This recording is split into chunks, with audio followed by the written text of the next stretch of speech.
Bonjour tout le monde, vous êtes bien sur Greg's Whisky Guide en version française, French version, French review. Donc on va continuer en français. Voilà, ça fait un moment que j'ai pas pu faire de vidéo en français. Petite introduction d'excuses encore une fois, je suis toujours en galère avec plus de 2 mois et j'ose même plus 6 jours, 2 mois et 6 jours de galère connexion intermittente qui va, qui revient. L'opérateur, le propriétaire de la ligne, le bailleur, voilà, tout le monde se renvoie la responsabilité. Il y a eu des confusions, il y a eu des mauvaises informations, etc. Bon, j'espère récupérer une ligne réparée complètement la semaine prochaine. On croise les doigts. En attendant, pour ceux qui sont anglophones, vous avez pu voir que j'ai pu, faire un direct avec des dégustations de whisky, et deux, outre une vidéo en anglais, j'ai pu faire un direct aussi sur la chaîne qui n'est pas très connue et que j'aimerais bien que vous découvriez, qui s'appelle A Dram Divided, où Frederick et Emil, qui sont deux jeunes Suédois, voilà, font des chroniques de spiritueux. Ce ne sont pas des spécialistes, mais ce sont des enthousiastes, et les enthousiastes, faut jamais les décourager. Ils sont vraiment super sympas, on s'échange des samples, des échantillons, je veux dire, etc. Et je leur fais goûter un port Allen, ce qui n'est pas tous les jours possible pour tout le monde. Voilà, j'ai la chance d'en avoir un, plus c'est mon dernier, que j'ai eu beaucoup moins cher qu'il serait vendu aujourd'hui. Mais on n'est pas là pour parler de whisky écossais, on est là pour parler de whisky français. Même si j'ai découvert derrière une partie de ma collection écossaise. Sur ma table, j'ai 2 whiskies de ma collection de whisky français qui appartiennent à la distillerie dont on va parler aujourd'hui. Donc 2 whiskies de ma collection et 1, 2, 3, 4, 5, 6, 7 échantillons, dont un en double, c'est très bien, de la distillerie des Menhirs.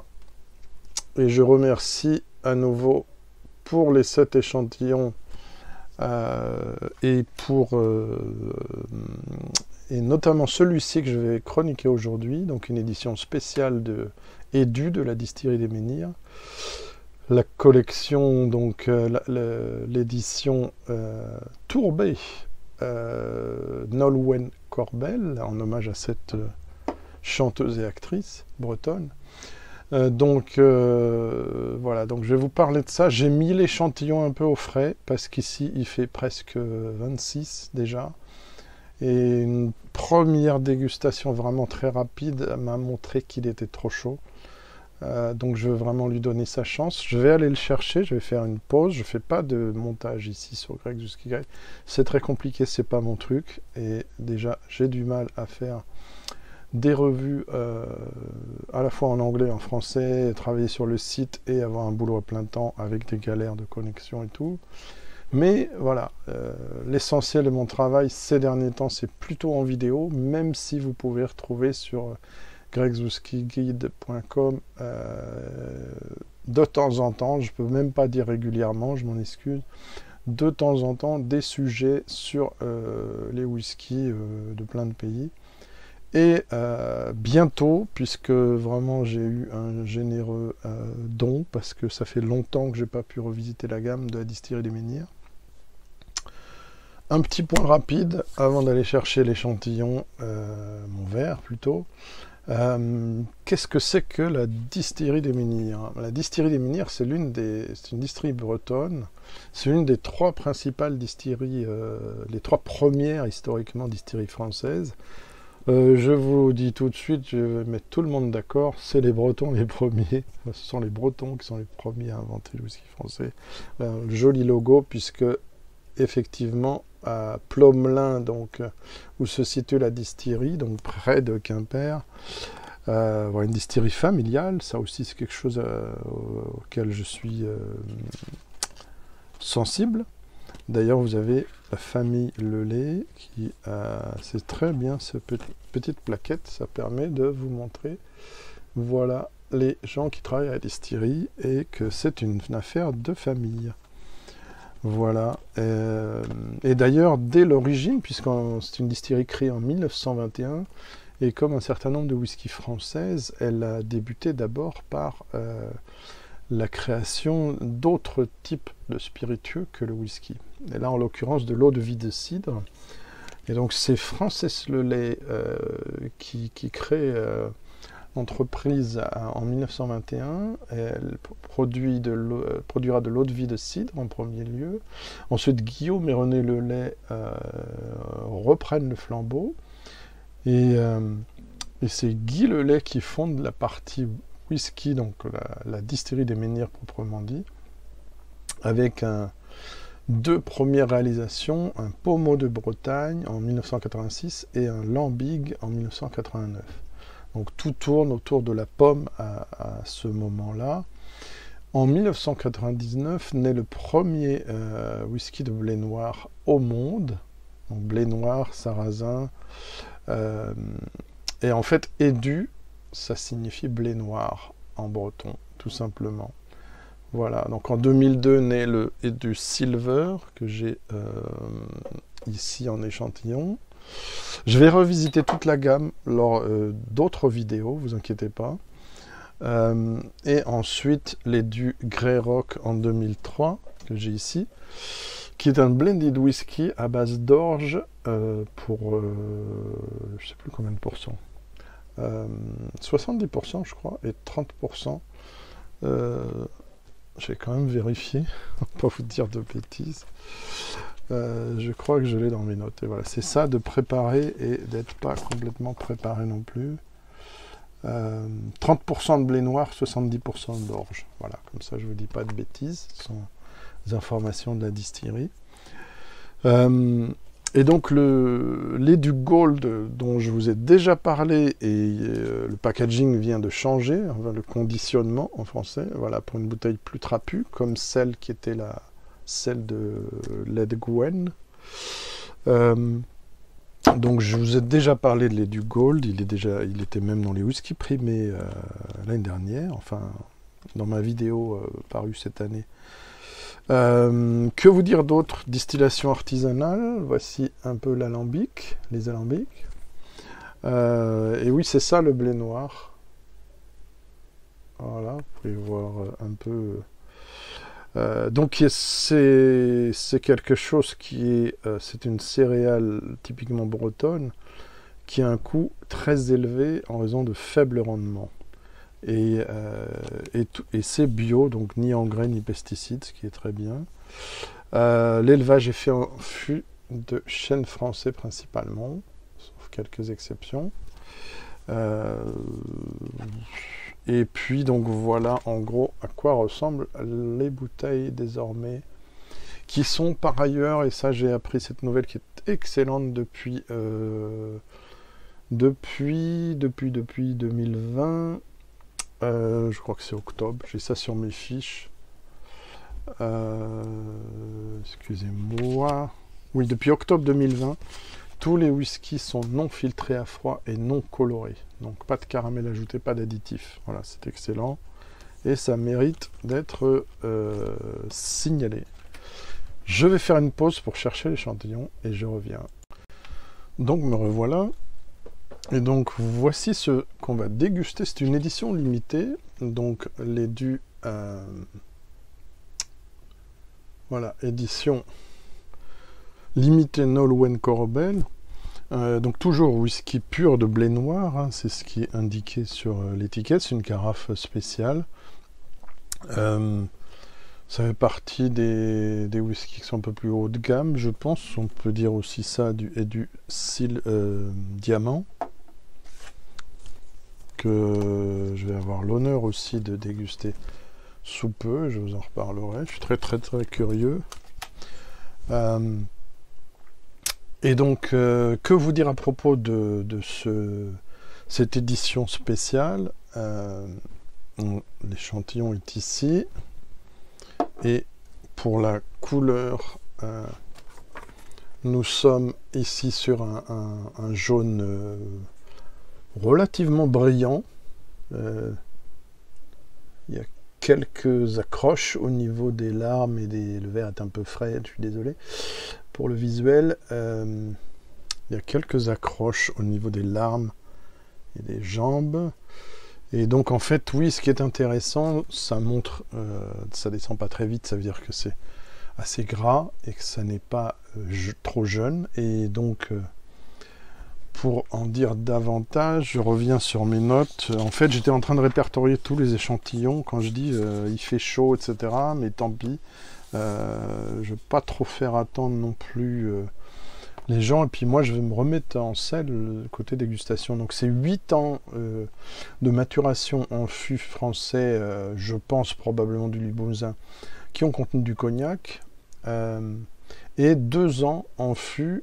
Alors j'ai demandé, mais comme c'est une histoire d'approvisionnement un peu compliquée, la distillerie ne sait pas exactement de quelle distillerie il s'agit, mais donc l'affinage est fait 2 ans en fût de whisky écossais tourbé, donc single malt a priori, mais on ne sait pas si c'est de la tourbe continentale entre guillemets, mainland, c'est-à-dire probablement du Speyside ou des Highlands ou du Nil. Donc on ne sait pas si c'est par exemple Benriach ou Highland Park, sont 2 types de tourbes différentes. Benriach, Ardmore par exemple, on pourrait dire. Donc c'est une tourbe un peu sèche, un peu cendrée. Ardmore, c'est un peu intermédiaire.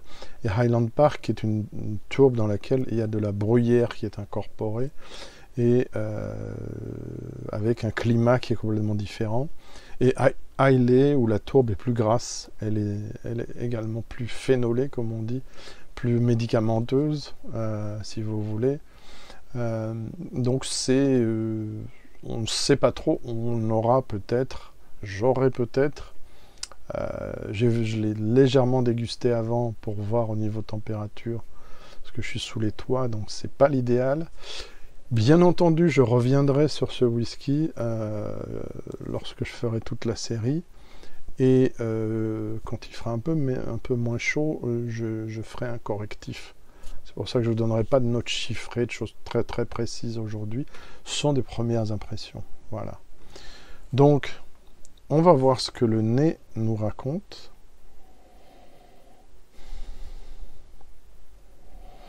Donc, je ne veux pas à nouveau chauffer le verre, parce que moi je suis contre chauffer les verres pour le whisky, d'ailleurs même pour l'Armagnac et le cognac. On a des agrumes, on a un gentil, je dirais, plaisant mélange de notes de citron atténué, donc je dirais sorbet citron light au niveau sucre. Peut-être une pointe de pamplemousse derrière, très très légère pointe de fruits exotiques. De la vanille en arrière-plan. On a une certaine profondeur, c'est un whisky de 10 ans d'âge quand même, et il n'y a pas énormément de whisky français de 10 ans d'âge commercialisés. Il y a un certain nombre de fûts de whisky de plus de 10 ans d'âge en France maintenant, désormais.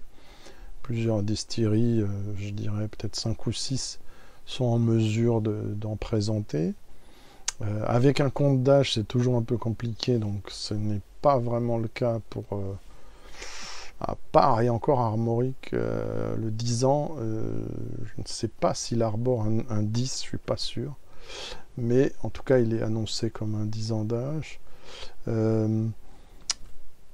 L'Edu Gold est annoncé comme un 10 ans d'âge, mais potentiellement avec des fûts plus âgés.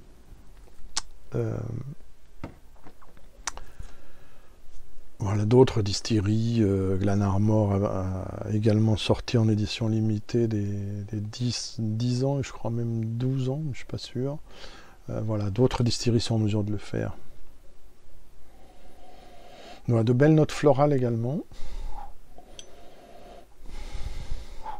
Concernant Nolwenn Corbel, donc oui, j'ai oublié de préciser, donc, chanteuse et actrice bretonne. Elle a 6 albums à son actif. En général, elle chante en breton et en français, mais parfois aussi en gallois, d'où provient le pays de Galles, son compagnon, en anglais, en serbe parfois également, et en russe. Son label, si j'en crois les notices Wikipédia, est Cobbrez. Vous pouvez aussi la retrouver, elle a un compte YouTube. Donc vous pouvez aussi la retrouver sur YouTube. Je laisserai un lien, puisque là il n'est pas question de vente d'alcool avec un lien artiste, donc j'ai le droit de mettre un lien vers une artiste. J'ai découvert que très récemment, honnêtement, je ne suis pas familier de son travail, mais voilà, il y a quelque chose de fort, c'est breton, elle a travaillé avec Gilles Servat, donc en partie, et voilà, ça fait longtemps qu'elle est sur la scène. Voilà, j'aime beaucoup ce qui se développe au niveau floral. Voilà, comme l'échantillon se réchauffe. J'ai presque maintenant, moi, je vais quand même prendre quelques notes. J'ai presque un peu de jasmin.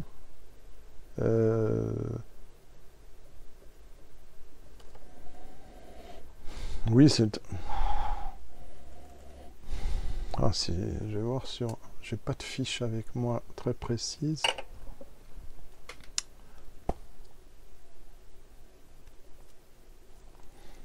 Côté presque végétal aussi. Alors j'espère que la vidéo va fonctionner, parce que j'ai vu passer quelques petits signaux inquiétants de flash intermittent, je ne sais pas.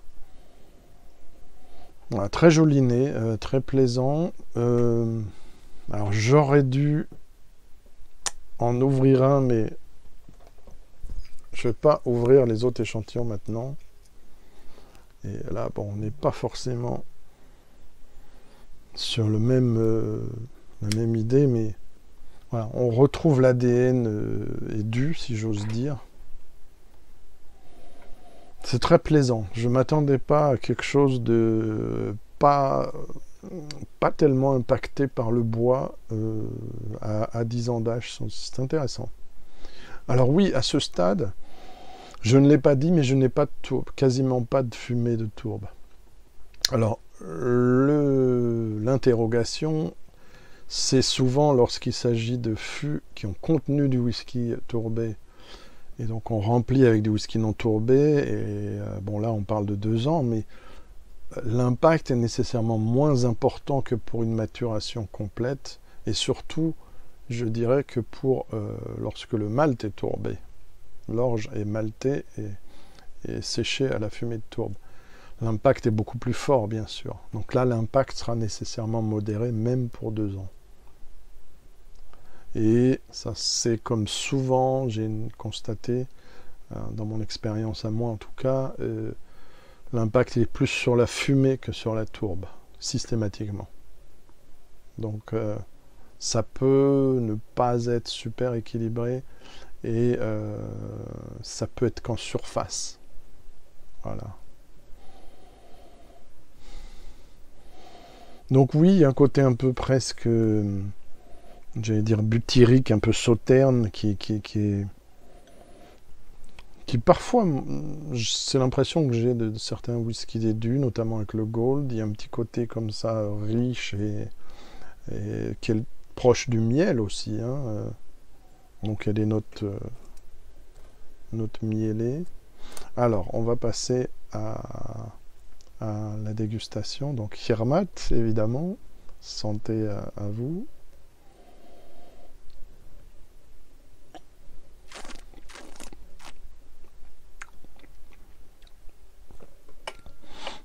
Là, il est à bonne température, c'est bien. Parce que j'ai rajouté un tout petit peu de l'échantillon à température ambiante à celui qui était réfrigéré. Alors en bouche, c'est un peu moins séduisant qu'au nez. On n'a pas énormément de corps, mais encore une fois, je viens d'ouvrir l'échantillon, donc beaucoup de réserves sur mes commentaires, j'y reviendrai. Là, bien sûr, la fumée arrive. Très vite après les fruits, les agrumes et les fleurs. C'est une signature cendrée, clairement. Donc typique de ce que je pensais. Une fumée cendrée, sèche. Elle persiste un petit peu. Elle tapisse la bouche. Elle est un peu médicinale. Ce qui me laisse à penser que c'est peut-être des fûts qui ont contenu du Laphroaig. Ce qui ne serait pas étonnant puisque Laphroaig, la distillerie du sud de l'île d'Islay, distillerie écossaise, fournit énormément de fûts, même sans qu'il soit précisé à d'autres distilleries et des indépendants pour affiner ou élever éventuellement entièrement leur distillat. Ce qui m'ennuie un petit peu, c'est que cette tourbe sèche cendrée tend un peu à masquer le fruité et floral par rapport au nez. Donc voilà, je suis honnête avec vous. Encore une fois, pour les questions éthiques, c'est un échantillon offert. Comme j'en étais curieux, 100% transparence, je l'ai sollicité, ainsi que quelques-uns des échantillons là. Et après, j'en ai reçu d'autres pour revisiter la gamme. Donc voilà, c'est mon avis. Et c'est un avis que j'estime non biaisé. Libre à vous de penser le contraire. Et d'ailleurs, en version anglaise, je peux vous dire qu'à certaines occasions, sur des dons d'échantillons plus ou moins généreux, parfois les conséquences ont été compliquées. Quand je donnais mon avis, que ça ne plaisait pas au producteur, il ne m'a plus jamais rien renvoyé ni répondu à aucune requête, même de tout petits échantillons. Donc voilà, chacun sa méthode et son fonctionnement, je ne leur en veux pas. Je pense à une distillerie écossaise en particulier. Je ne parle même pas de l'exemple irlandais, puisqu'il y a une personne avec qui il y a eu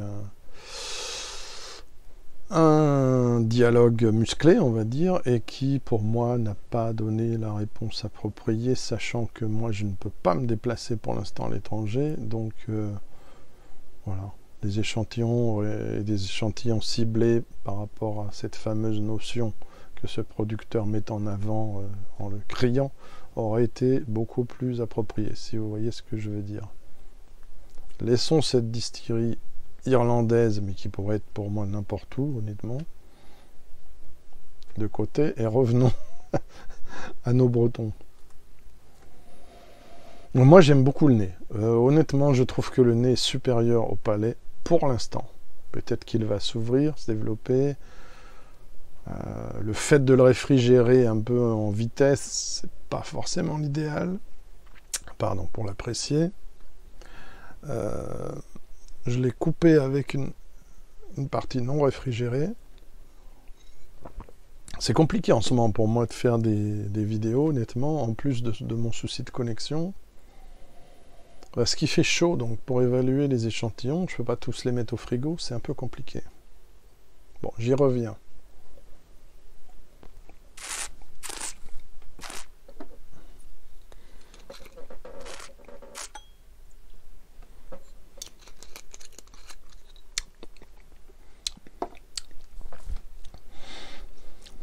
Et je vois que j'ai oublié d'ajouter de l'eau. Alors le blé noir revient. Alors, ça qui est intéressant, il faut bien mâcher. Quand vous voulez évaluer un whisky, il faut bien le mâcher. Donc avoir suffisamment de quantité dans le verre pour voir toutes ces composantes aromatiques. Et là, effectivement, il y a un retour du blé noir avec cette note un peu végétale très particulière que je retrouve dans d'autres expressions. Et là, oui, le caractère de la distillerie revient, donc c'est plutôt rassurant. Voilà, j'ai ramené une pipette un peu plus, un compte-gouttes un peu plus frais que celui que j'utilise d'habitude. Ça, c'est celui que j'utilise pour les salons. J'en rajoutais encore un peu. Pourquoi pour les salons? Parce qu'il est transparent. Et pourquoi je suis dessus? Pour éviter comme le pic, parce que ça m'est déjà arrivé. Et je fais ma pub en même temps, bien entendu. Alors que celui-ci qui est semi-opaque, et on peut encore distinguer les choses à la maison. Et vraiment, je vous recommande ça pour ouvrir vos whiskies si vous les dégustez et que vous les évaluez. Bien sûr, pour une consommation plus courante, au jugé, avec une cuillère à café, avec un bouchon d'eau minérale, on peut très bien se débrouiller, c'est sans snobisme aucun. Voilà. Donc j'en ai reversé un petit peu, donc à nouveau, donc je parle de l'Edu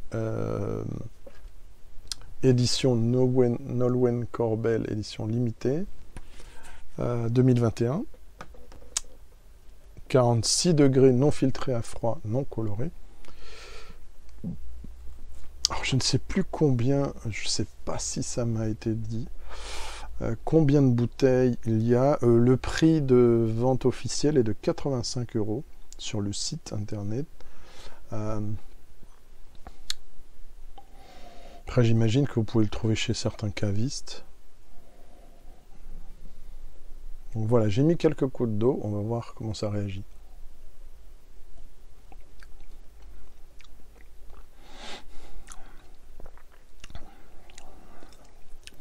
Le côté végétal ressort. Je ne sais pas pourquoi je pense à du tilleul tout à coup. Il faudra que j'explore ça plus avant.